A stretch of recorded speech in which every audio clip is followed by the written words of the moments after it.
Welcome to Advent Conversations with Good Samaritan Church in Pinellas Park, Florida. Okay, so today we're talking about the divine messengers, the angels in the Christmas story. And we encounter them a lot throughout the Christmas story. How do these messengers show up in the story? Well, first to Mary, then to Joseph, announcing the birth, and then to Zechariah about John's birth, and then to the shepherds. And to the wise ones in the dream. A lot of angel activity. A lot of angel activity, yeah, a lot of divine messengers. You definitely get the sense that God is the one kind of orchestrating this whole thing and guiding and directing this whole thing. What are their messages? I think the beautiful message to the shepherds, which I've one time adapted into a Facebook banner about the whole universe praising God, the heavenly host, and the star in the sky, and the call of the angel to the glory to God, and pronouncement of peace, and the preliminary warning or admonition: do not be afraid. And that has always struck me as what we're all about. Praise and realization of wonder and proclaiming peace and the absence of fear. Thank you, Chris. Yeah, it's especially that one with the shepherds. It's this glorious vision. It's like heavens come out and they're dancing in the streets, and God is about something, even if those on earth don't fully perceive it yet. The heavens do, and they're absolutely celebrating, right? Well, let's talk about the message that comes to Mary. Anyone remember what that message is about? That she's having a child by the Holy Spirit, and this will be a very special child. And she is blessed by God. Yeah, and Chris brought out that both to her and the shepherds, and I think some of the other encounters as well, there's this message of fear not, fear not, fear not, which we might be reading too much into it if we make too much of it, but it could just be that being in the presence of a divine message or being is an experience that would cause you to be in awe and kind of tremble. But there also seems to be this sense that this new thing that God is doing, it requires us to put away fears. What about Joseph and the wise ones? Those are a little bit different than the other messages in the story. Remember what those messages were? Well, to Joseph, to stay with Mary, that it was going to be all right, because he was thinking about divorcing her or getting rid of her because she had a child and it was not his. Right. That was very important to him to have that message. Yeah, it seems to me that both the message to Joseph and the wise ones is what you're planning to do, either going back to Herod or leaving Mary. Don't do it. It's kind of this revelation. Mm-hmm. Hey, I'm doing something here. God here, I'm doing something, and don't mess it up, basically. Well, in the UCC, we say that God is still speaking, which means that there are still messages from God, and perhaps even messengers in our world today. Where do you personally hear God's message or see God's messengers in your life, in the church? Well, certainly in the church with our worship services, our sermons and all, but also through the media. Sometimes there's some very inspiring stories being told out there that that God is at work, and very heartwarming stories. And then, of course, there's great books. God speaks to us many, many ways. And then sometimes just through contact with other people. I would definitely echo, Bev, that I see God abound at Good Sam.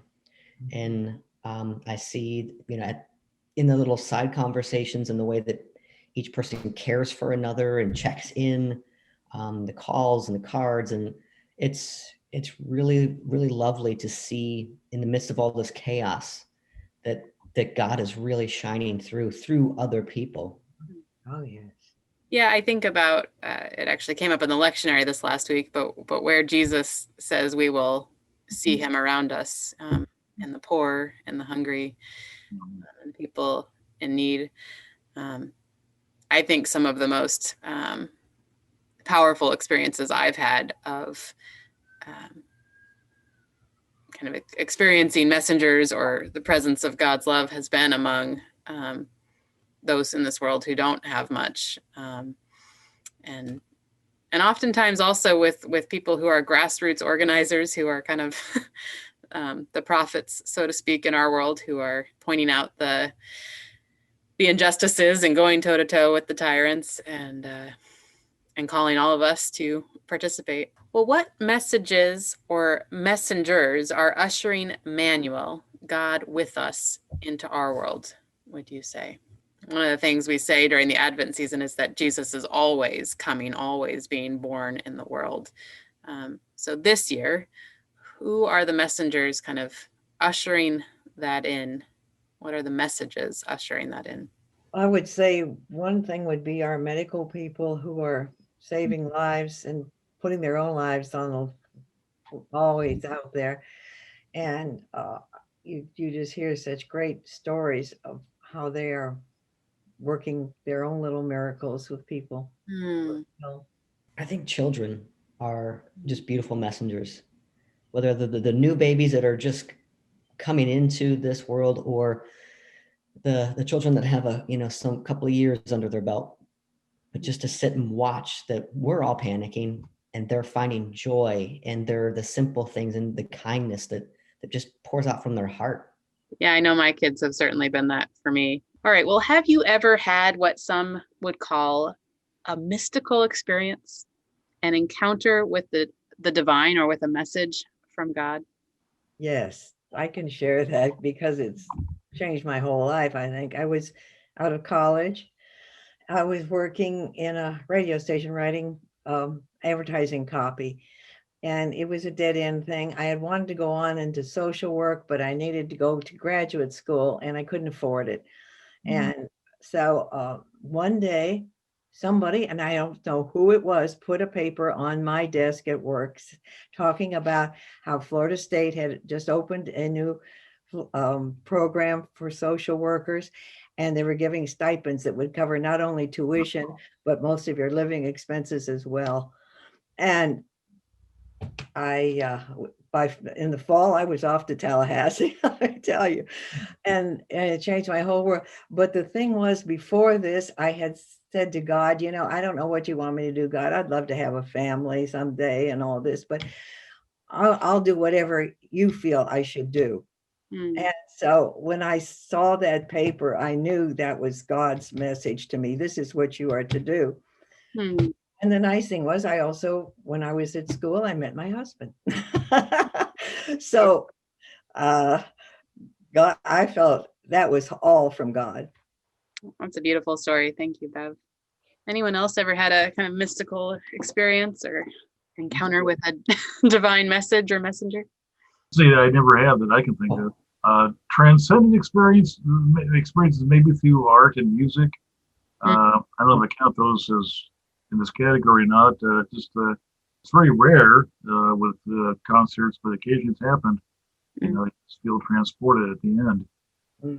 So I've had that sort of feeling, but can't say that I've ever had God's, saying do this, whatever. I don't think it's ever happened. So. Yeah, thanks for sharing that, though, because sometimes it comes in more mundane experiences. We read a book or a poem or see a piece of art, and suddenly it's like the veil is off and we're seeing things clearly. Jeremy, were you going to share something? Yeah, I know I've one experience that I recognize. I'm sure I've had others that I just missed it.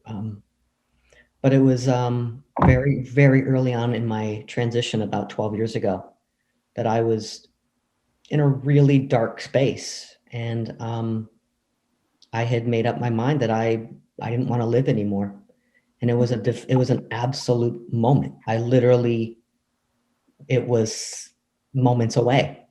And I know for a fact I heard God speak to me and said, not today. And it's one of those mystical moments where, as you're sobbing on the ground, that when God hugs you that tight, like if a person hugged you that tight, you wouldn't be able to breathe. And in that moment, I was squeezed by God, and I could breathe better than I've ever breathed in my life. And God saved my life. Thank you so much for sharing that, Jeremy. So glad that your life was saved, Jeremy. I think you've got a great future ahead of you. Thank you, Bev. I'm happy to be here too. Yeah, I'm with Chris in the sense that, I mean, I think I've had a few moments like maybe what Bev's described, and maybe a moment or two like what Jeremy's described, but most of them are more mundane. I know for me, man, I did not want to go into ministry. Public speaking, are you kidding? I was this super shy, major stage fright kid. And it just seemed like thing after thing happened. And the more I tried to resist going into ministry, the more God kept opening doors and closing others. And I'm not saying that there aren't still moments that I go, you sure? But that was something where it was more just slow and gradual and over time. But kind of this message and this call that became harder and harder to move away from. And I don't think I really understood where God was going with it until I got to Good Sam. And then got here and kind of went, oh, this is what you were moving me towards this whole time. You know, and I don't know at the time, even if I would have named it as God is doing this. And sometimes I think it's only in hindsight that we recognize, yeah, God was involved in this. This wasn't just me. God was part of this. Well, how do we open ourselves up to being receptive to these messages from God? I guess this comes full circle from in your system here. We started with wilderness and contemplation and stillness, and that would be my answer for the last question. To stay still, and I say shut up and listen, and stop the busyness, stop the need to be always doing things. So that would be my answer. Thank you, Chris. Yeah, slow down, stop, listen. Bev, what would you say? What helps us be receptive? I would say to try and get rid of expectations, and be open to surprises. So often things happen that are completely we could not have imagined, the things that do happen. Jeremy, what about for you? I definitely agree with what both Chris and Bev have already listed up. I think also being humble and asking for help. I think for me, I mean, 2020, man, just feels like we've been saturated in good news. Bad news, excuse me. Yes. So much so that I sometimes realize I'm getting more closed off to the possibility of good news. And so I think it sometimes means clinging to hope. Not just kind of a false sense of optimism, but clinging to the possibility that, God could really turn things around and there could be good news, and staying open to that. That's hard sometimes, especially in times that feel as kind of dark and full of dangers and perils, as our own times do right now. Mm-hmm. Well, thank you so much, everyone, for being a part of this conversation today. Thank you for joining us for Advent Conversations as we continue on the journey of this season.